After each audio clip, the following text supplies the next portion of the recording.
خبر شامل کرتے ہیں ساہیوال سے۔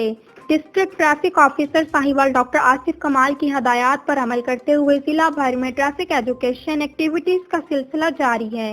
جس طرح روزانہ کی بنیاد پر ٹرانسپورٹ اڈوں و جنرل بس اسٹینڈ پر ٹریفک قوانین دھند اور سموگ آگاہی لیکچر دیے جا رہے ہیں، اسی طرح انہوں نے district traffic officer doctor Asif Kamal کی ہدایات پر عمل کرتے ہوئے senior traffic assistant Akbar Ali اور ٹریفک اسسٹنٹ محمد شکیل نے فیکٹری ایریا میں جا کر فیکٹری مالکان و فیکٹری ملازمین کو ٹریفک قوانین دھند اور سموگ آگاہی کے بارے میں لیکچر دیا۔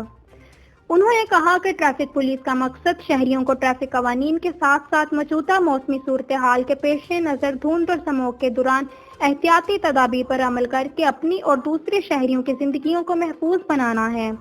انہوں نے کہا کہ جو فیکٹری ملازمین گھروں سے موٹر سائیکل پر آتے ہیں وہ ہیلمٹ کا استعمال کریں، تیز رفتاری اور ون ویلنگ سے گریز کریں، انڈیکیٹر کا استعمال کریں اور ڈرائیونگ کے دوران موبائل فون کا استعمال مت کریں۔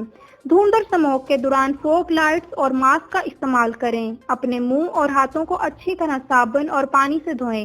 اس موقع پر انہوں نے فیکٹری مالکان و ملازمین میں پمفلٹ تقسیم کیے۔ فیکٹری مالکان و ملازمین نے ٹریفک ایجوکیشن ٹیم کے تعاون کا شکریہ ادا کیا۔